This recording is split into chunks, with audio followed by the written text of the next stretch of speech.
Hello students, my name is Jyoti. आज हम class 10 के एक्सरसाइज 1.2 करेंगे। ठीक है, तो चलो लेट्स डू इट। देखो बच्चों, मैंने क्वेश्चन लिख लिया है। पहले हमें ये जो नंबर दे रखा है ना, इसके प्राइम फैक्टर्स करने हैं। क्या करने हैं? Prime factor. तो चलो करते हैं। 140 का प्राइम फैक्टर करते हैं। 2 से करेंगे 70, फिर 2 पे आएगा तो आएगा 3 5, और ये जाएगा फिर 5 पे 5 7, और 7 1 जा 7। तो 140 के क्या क्या प्राइम फैक्टर आए? 2 क्रॉस 2 क्रॉस 5 क्रॉस 7। ये इसके आगे ऐसे ही 156 के कर लेते हैं। 156 2 से करेंगे। देखो बेटा, ये आपको आई होप आपको करना आता हो। ये ना हम 156 को 2 से डिवाइड कर रहे हैं, और जो डिवाइड करने के बाद जो क्वेश्चन आता है ना, हमारा जो आंसर आता है वो लिख रही हूँ मैं यहाँ नीचे। 7 8, 2 को फिर से 2 से डिवाइड करेंगे तो आएगा 3 9। अब हम करेंगे 3 से 1 3, और अब 3 तो अपने आप से ही होता है। तो 156 के प्राइम फैक्टर आ गए 2 क्रॉस 2 क्रॉस 3 क्रॉस 13। ऐसे आपको सबके चेक करने हैं। ठीक है, अब तो मैं बता रही हूँ, मैंने लिख लिए है। चलो इसके करते हैं। अब इसके लास्ट में डिजिट क्या है? 5 है। ना 2 की टेबल में, ना 3 के में, ना 4 में, ये सीधा 5 से होगा। तो 5 7 जा 35, 35 तो ये फिर जाएगा 6 पे, और फिर जाएगा 5 पे। फिर से करते हैं 5 से। 5 1 जा 5, 2 5 5 जा 25, और 3 जा इतना हो गया। अब ये होगा 3 से, ये होगा 5 1। अब ये फिर से 3 से हो जाएगा 3 1 जा 17, और अब ये 17। तो इसका आ गया मेरे पास क्या क्या मेरे प्राइम फैक्टर आए? 3 2 3 8 2 5 के आए मेरे 5 क्रॉस 5 क्रॉस 3 क्रॉस 3 क्रॉस 17, ये आए हैं। ठीक है, तो अब हम इस फोर्थ को करते हैं। मैं साइड में कर लेती हूँ क्योंकि इसके यहाँ हो नहीं पाएगा, जगह नहीं बची। यहाँ पे करते हैं। अब हम इसको 5 से करेंगे। देखो ये हमें ध्यान रखना है कि हम स्टार्टिंग 2 से करते हैं, टेबल 2 से। 2 से नहीं हो रहा तो 3 से करते हैं। ऐसे सबसे छोटा 2 से करते हैं, फिर 3 से करते हैं, ऐसे चेक करते जाते हैं। लेकिन अगर किसी के लास्ट में 5 है तो हम सीधा इसको ये कहें ना कि वो 5 की टेबल से ही होगा, है ना। तो 5 से करेंगे 5 1 0 0 1, इतना आ गया हमारा। और अब ये किससे डिवाइड होगा? तो हम इसको करेंगे 7 से। 7 7 7 7 4 जा 28, और 7 3 जा।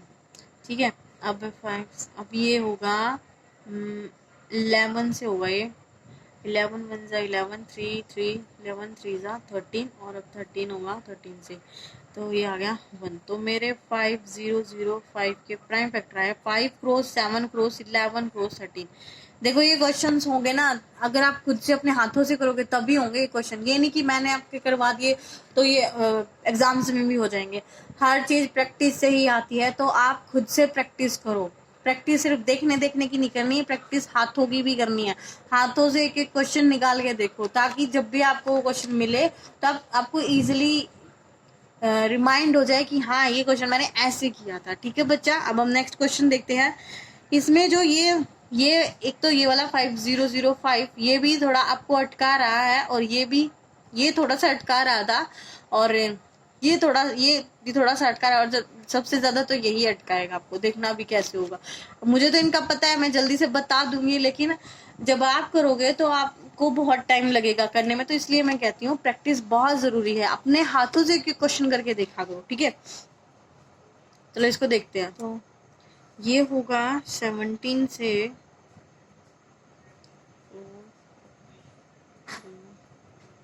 7, ये हो गया हमारा 4 3 7। अब ये होगा 19 से 38, और 7, और अब 23 तो अपने टेबल में आता है 20 आ गया। तो देखो मेरे इसके प्राइम फैक्टर आ गए 7 4 2 9, कितना आ गया 17 19 और 23। ये तो मेरे आ गए। लेकिन देखो जब आप इस क्वेश्चन को करोगे ना बच्चा, तो आप है ना 2 3 4 5 6 7 9 11 यहाँ तक आते आते ही थक जाओगे। आपको मुझसे नहीं हो रहा है क्वेश्चन, थक जाओगे ना। तो इसलिए मैं कह रही हूँ कि आप हर क्वेश्चन को अपने हाथों से करो, ताकि आपको दिमाग में आपको वो रिमाइंड रहे कि ऐसे ऐसे हुआ था ये क्वेश्चन। तो अब उसको मतलब ये नहीं होगा कि मैंने तो ऐसे क्वेश्चन किया ही नहीं, आप देखते ही बता दो कि हाँ मैंने ये क्वेश्चन किया था। और इसकी जो है ना इसकी जो कैलकुलेशन है वो थोड़ी सी बड़ी है। आप देखो कि हाँ क्या है 17 है, आप सोच 17 तो तक तो आप सोचोगे भी नहीं, आप पहले ही इस क्वेश्चन को छोड़ दोगे। लेकिन अगर आपने ये क्वेश्चन अपने हाथों से कर रखा है तो आप इस क्वेश्चन को जरूर करोगे। तो अपने क्वेश्चन को करके देखा करो, ठीक है बच्चा। अब हम सेकंड क्वेश्चन देखते हैं। सेकंड क्वेश्चन में हमसे कह रहा है find LCM and HCF and verify. इसका एलसीएम और एचसीएफ भी निकालना है और इसको वेरीफाई भी करना है। वेरीफाई करना मैंने इंट्रोडक्शन पार्ट में बहुत अच्छे से समझा रखा है। ये एक्सरसाइज देखने से पहले, आप इसका सॉल्यूशन देखने से पहले इसका इंट्रोडक्शन पार्ट जरूर देखिए, तो आपको और भी अच्छे से समझ। जिस बच्चे ने इंट्रोडक्शन देखा होगा ना उसको एक्सरसाइज अब अच्छे से समझ आ रही होगी, और जिसने जो डायरेक्टली सॉल्यूशन देख रहा है उसको कम समझ आएगी। तो इंट्रोडक्शन जरूर देखिए, वो जरूरी है आपके लिए, आपके क्वेश्चन इजीली होंगे। अब देखिए इसका क्या हुआ। 26 और 91 का हम अलग अलग ऐसे प्राइम फैक्टर करेंगे तो क्या आएगा 1 3 और 13 का हो जाएगा 1। अब इसका क्या हुआ, ये होगा 7 से 3 और फिर 13 से 1। तो मेरा 26 के फैक्टर आए मेरे 2 क्रॉस 13 और मेरा 91 के फैक्टर आए मेरे 7 क्रॉस 13। तो कॉमन मेरा इसमें क्या आ रहा है 13 आ रहा है, तो यही मेरा क्या है एचसीएफ है। एचसीएफ मेरा कितना आ गया 13 आ गया। और मेरा एलसीएम क्या होता है, एलसीएम होता है जो कॉमन है उसको तो एक बार लिख लो, 13 लिख लिया, और मल्टीप्लाई में 2 और मल्टीप्लाई में 7, जो जो बच जाता है उसको लिख लेते हैं। अब इसकी मल्टीप्लाई करेंगे तो इसका एलसीएम आ जाएगा आपका,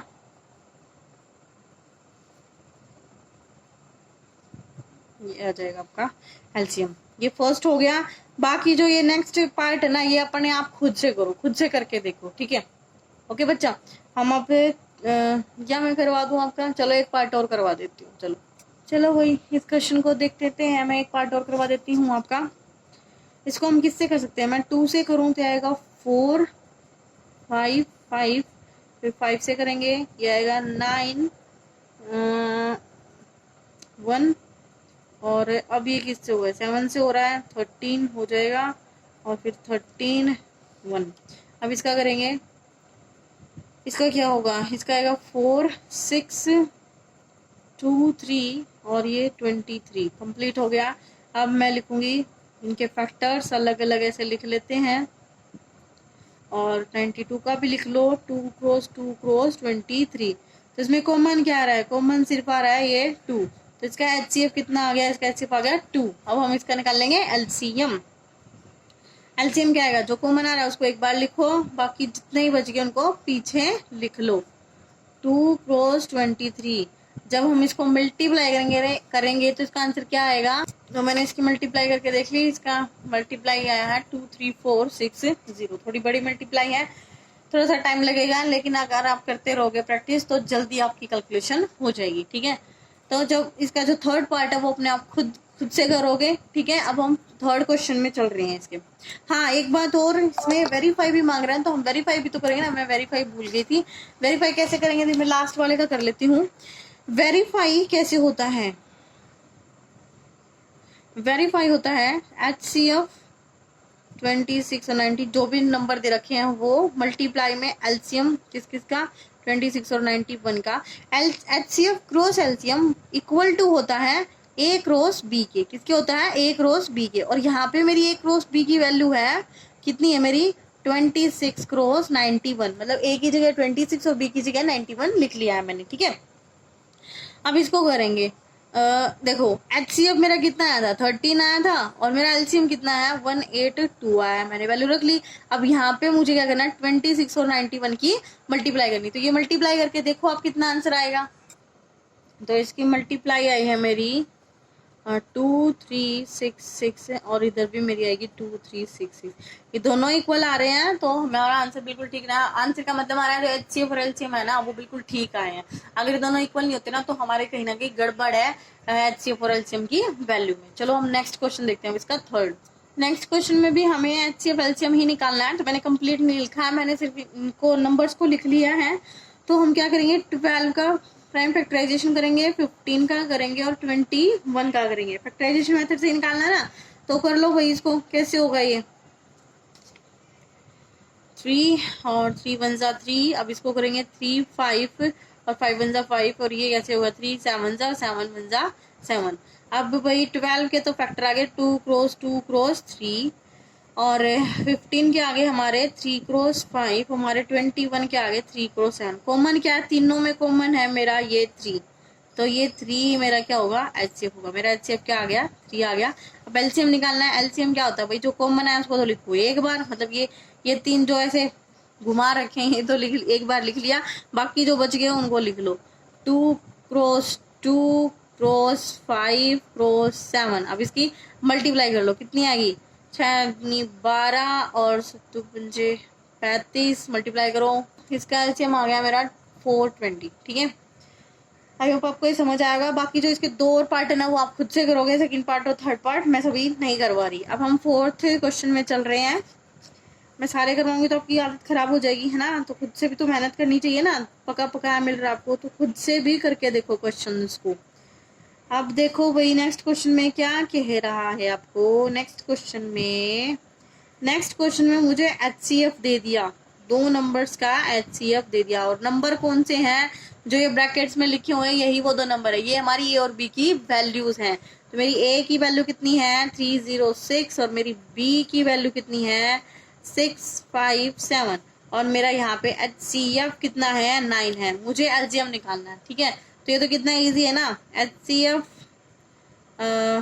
किस किस का है 306 और 657 multiply LCM of 306 657 equal to A cross B. ऐसे ही होता है। अब मैं सीधी वैल्यू लिख रही हूँ। एचसीएफ कितना आया है 9 आया है, मल्टीप्लाई में एलसीएम हमें निकालना है, और ए और बी की वैल्यू है 306 मल्टीप्लाई में 657। तो यहाँ से हमारा एलसीएम आ जाएगा 306 मल्टीप्लाई में 657 और इसके डिवाइड में आ जाएगा ये 9। ठीक है, अब हम इसको डिवाइड करते हैं और मल्टीप्लाई करते हैं। देखिए भाई कैसे हो रहा है, ये इससे मैं ये कट हो रहा है पूरा पूरा, तो आ जाएगा 34 की और 657 की मल्टीप्लाई करनी है वापस में, तो इसकी मल्टीप्लाई आएगी आपकी 22338। मैंने ऐसे साइड में करके देख ली थी, आप भी अपने आप से खुद से क्वेश्चन करना है। ठीक है, अब हम इसका लास्ट क्वेश्चन देखते हैं।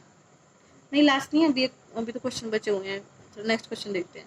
देखो भाई इसका नेक्स्ट क्वेश्चन है, मैंने लिख लिया है क्वेश्चन की स्टेटमेंट। ये मैं क्या कह रहा है, चेक वेदर 6 की पावर एंड 6 की कुछ पावर है, पूछ रहा है 6 की कितनी पावर करूं मैं कि उसके एंडिंग में 0 आ जाए। कितना आ जाए, 0 आ जाए। हमने ऐसे इंट्रोडक्शन पार्ट में भी एक क्वेश्चन किया था, तो फिर से देखते हैं इसको। एंडिंग में 0 उसी के आता है जिसके फैक्टर्स में 2 और 5 हो। 2 और 5 दोनों हो, क्या हो, दोनों। इसका पेयर हो तभी उसके एंडिंग में आएगा 0। क्या आएगा, 0। अब इसको चेक करते हैं। मैंने बहुत अच्छे से समझा रखा है इंट्रोडक्शन में, आप उसको जरूर देखना, वहां पे आपको बहुत अच्छे से समझ आएगा। अब ये 6 की पावर एन है, 6 की पावर एन, मैं इसको क्या लिख सकती हूँ, 6 को मैं लिख सकती हूँ 2 क्रॉस 3 की पावर एन। तो अब देखो यहाँ क्या बनाया, 2 क्रॉस 3 बनाया। अब मेरा क्या चाहिए था, 2 और 5 चाहिए था। 2 तो आ गया लेकिन 5 नहीं है, 5 नहीं है, तो इसकी एंडिंग में लास्ट डिजिट 0 नहीं होगी। तो आप लिखो, आप इसको लिख लेना 6 की power n can't end with digit 0। इसकी जो लास्ट डिजिट है वो 0 नहीं हो सकती। अगर इसमें 2 तो है, अगर इसमें 5 भी होता तो होता, लेकिन अब नहीं होता। चलो हम नेक्स्ट क्वेश्चन देखते हैं। नेक्स्ट क्वेश्चन मैंने लिख लिया है, देखो क्या कर रहा है। Explain why 7 cross 11 cross 13 plus 13 and 7 cross 6 cross 5 cross 4 cross 3 cross 2 cross 1 plus 5 are composite number. ये पूछ रहा है कि ये कंपोजिट नंबर क्यों है, हमें ये बताना है। अब देखो भाई कंपोजिट नंबर आप भूल गए हो तो मैं फिर से रिपीट कर लेती हूँ। कंपोजिट नंबर क्या होते हैं, जिसके 2 से ज्यादा फैक्टर होते हैं। जिसके 2 से ज्यादा फैक्टर होंगे वो क्या होंगे, कंपोजिट नंबर होंगे। और जिसके 2 ही फैक्टर होते हैं प्राइम फैक्टर। जिसके 2 से ज्यादा हैं वो क्या होते हैं, कंपोजिट फैक्टर। तो देखो हम इसको कैसे करेंगे। 7 क्रॉस 11 क्रॉस 13 ये अलग अलग पार्ट है भाई, एक ये है और एक ये वाला। मुझे इन दोनों को बताना है, ये कंपोजिट नंबर है। ठीक है, तो चलो देखते हैं। मैं पहले इसको उठा लेती हूँ, प्लस 13। ठीक है, अब कैसे होगा, अब इसके 2 तरीके हैं। या तो आप इसमें से 13 कॉमन ले लो, या फिर इसमें बोर्ड मास लगा लो। बोर्ड मास क्या कहता है, बोर्ड मास कहता है पहले करो मल्टीप्लाई और फिर करो एडिशन। ठीक है, तो उसके अकॉर्डिंग कैसे होगा, ये हो जाएगा 77 क्रॉस 13 प्लस 13, ऐसे हो जाएगा ना। तो देखो भाई इसकी मल्टीप्लाई क्या आएगी, इन दोनों की मल्टीप्लाई आएगी 1001 प्लस 13, तो ये नंबर आ गया 1014, ऐसा नंबर आ गया। ठीक है, ये नंबर आ गया, इसको जो मैंने सोल्व किया है। अब जो नंबर आया है उसका क्या कर दो, प्राइम फैक्टराइजेशन कर लो। क्या करोगे, प्राइम फैक्टराइजेशन। ये आएगा 507, और अब और किससे होगा ये देखते हैं। देखो भाई जब मैंने इसको किया तो इसके फैक्टर आए 2 और 3, और अभी बचा हुआ है नीचे, तो अब यहीं देख लो आप कितने आ गए, 2 और 3 तो है, हम आगे करेंगे भी नहीं, हमें यहीं से आंसर मिल गया इसका। अभी गाइस कि इसका कंपोजिट नंबर है या नहीं है, कौन सा नंबर है भाई, 1014, इसको पूछा है कंपोजिट है या नहीं है। तो देखो ये इसके फैक्टर क्या होंगे, ये खुद भी होगा और 1 भी होगा, दो तो है ही है। और मुझे क्या मिल गया, एक मुझे मिल गया 2 और एक मुझे मिल गया 3। मैंने इसके कंप्लीट निकालने की जरूरत ही नहीं है, यहीं समझ आ गया कि इसके तो फैक्टर 2 से ज्यादा हो गए। तो ये क्या है, कंपोजिट नंबर है। क्या है, कंपोजिट नंबर है। आप ये कर लेना आगे, ठीक है। और इसको भी देखो, ये भी ऐसे ही है, किसको चेक करना था, 5045 को चेक करना था। ये खुद भी होगा इसका फैक्टर और 1 भी होगा, और देखो एक और नंबर आ गया 5, तो 2 से ज्यादा हो गया। तो ये क्या है, ये भी क्या है, कंपोजिट नंबर है। क्या है बेटा, कंपोजिट नंबर। ओके, तो चलो हम नेक्स्ट क्वेश्चन करते हैं इसका, और लास्ट क्वेश्चन इस एक्सरसाइज का वो करते हैं। देखो भाई ये क्वेश्चन देखो, कितना बड़ा क्वेश्चन, इतना बड़ा ना। देखो there is a circular path around a sports field, Sonia takes 18 minute to drive 1 round है, तो फिर है ना Ravi take 12 minute to same suppose both are start same point है। देखो क्या कह रहा है, मैं आपको वही बता देती हूँ। एक सर्कुलर पाथ है भाई, जैसे पार्क में घूमने जाते हैं तो वहां पे ऐसे एक सर्कुलर पाथ है, उस सर्कुलर पाथ पे चक्कर लगाते हैं दोनों। तो सोनिया तो 18 मिनट लेती है एक राउंड लगाने में, और जो रवि है वो 12 मिनट लेता है एक चक्कर लगाने में। कह रहा है अगर दोनों सेम ही पॉइंट से स्टार्ट कर रहे हैं, सेम टाइम पे स्टार्ट कर रहे हैं, और सेम ही डायरेक्शन में जा रहे हैं, तो कितने मिनट बाद वो फिर से मिलेंगे। ये हमसे टाइम पूछा है इसने, कितने मिनट बाद वो दोनों मिलेंगे। ठीक है, तो भाई ये सर्कुलर पाथ है, मान लो वो ये पॉइंट यहाँ से स्टार्ट हो रहा है और सेम डायरेक्शन में चल रहे हैं दोनों दोनों। ठीक है, तो बताओ कितने कितने टाइम बाद मिलेंगे। तो इसमें क्या होगा, देखो सोनिया कितना टाइम ले रही है, सोनिया सोनिया क्या कर रही है, सोनिया 18 मिनट पर राउंड, एक राउंड में 18 मिनट ले रही है। ठीक है, और रवि रवि कितना ले रहा है, रवि ले रहा है 18 नहीं 12, कितना ले रहा है, 12 मिनट पर राउंड। ये वही राउंड कंप्लीट लिख लेना, कभी मेरी तरह आर लिख लो। ठीक है, कंप्लीट लिख लेना। अब क्या होगा भाई, जो सोनिया ना, let Sonia meet Ravi after x round. ठीक है, ये कह रहा है अगर सोनिया रवि से एक्स राउंड्स के बाद मिल जाए तो टाइम कितना लगेगा उसको। तो टाइम टेकन बाय सोनिया, तो सोनिया ने कितना टाइम लिया, सोनिया टाइम लेगी, कितना लेगी भाई 18x, 18 पर मिनट था, स्पीड इनटू टाइम 18x। ठीक है, मल्टीप्लाई में है दोनों। ऐसे ही हम रवि का भी कर लेंगे, let Ravi meet Sonia after y round, तो ये भी टाइम टेकन बाय रवि, तो रवि कितना टाइम लेगा, रवि लेगा 12y। ठीक है, 12y लेगा। अब देखो भाई ये तो ले रही है 18x टाइम, ये ले रहा है 12y टाइम। ठीक है, तो देखो टाइम ले रहा है दोनों, तो बताओ अब ये कितने टाइम बाद एक दूसरे से मिलेंगे, कितने टाइम बाद एक दूसरे से मिलेंगे। तो इसमें क्या होगा, ये तो किसका मल्टीपल है, 18 का मल्टीपल, और ये किसका मल्टीपल है, 12 का मल्टीपल है। तो बताओ भाई ये कितने टाइम्स बाद मिलेंगे। ठीक है, ओके, तो ये एक्स और वाई क्या है, इनका टाइम है भाई, इतने इतने टाइम बाद वो मिल रहे हैं। अभी तो एक्स और वाई सपोज किया है, तो देखो इसमें क्या होगा, इसमें लीस्ट टाइम होगा। क्या होगा, least time, least common factor, इन दोनों का क्या निकलेगा, लीस्ट कॉमन फैक्टर निकलेगा। क्या निकलेगा भाई? Least common factor. और लीस्ट कॉमन फैक्टर भाई कम से कम टाइम में ही मिलेंगे ना, है ना। तो लीस्ट कॉमन फैक्टर इसका मतलब कम से कम टाइम बताना भाई कितने टाइम में मिलेंगे, ठीक है। हमें तो फर्स्ट टाइम ही बताना भाई किस टाइम मिलेंगे, तो कम से कम टाइम ही होगा उनका, वो तो वही बताना सबसे पहले टाइम कितने टाइम बाद ये मिलेंगे। तो हमें लीस्ट कॉमन फैक्टर का मतलब है हमें इसका एलसीएम निकालना है। क्या निकालना है? एलसीएम। देखो ये सारी बातें मैं आपको पहले भी बता सकती थी, इतनी सारी महाभारत बताने से पहले, लेकिन मैं सोच रही थी कि कोई बच्चा अच्छे से समझ ले, जिसको समझना था ये क्वेश्चन, तो उसको समझाने की कोशिश थी मेरी, ठीक है। वैसे इसमें करना क्या था, इसमें 18 और 12 का क्या करना है? एलसीएम लेना है। ले लो भाई एलसीएम ले लो, हमें तो लेना आता है, तो कर दो काम। जय गणेश। इसको भी कर लेंगे, तो ये आएगा ऐसे। तो 18 का आ गया 2 क्रॉस 3 क्रॉस 3, और 12 का आ गया 2 क्रॉस 2 क्रॉस 3। तो वही हमें पता है जो कॉमन होता है ना उसको तो एक ही बार लिखते हैं, है ना, एक ही बार लिखेंगे। तो 2 यहाँ से भी एक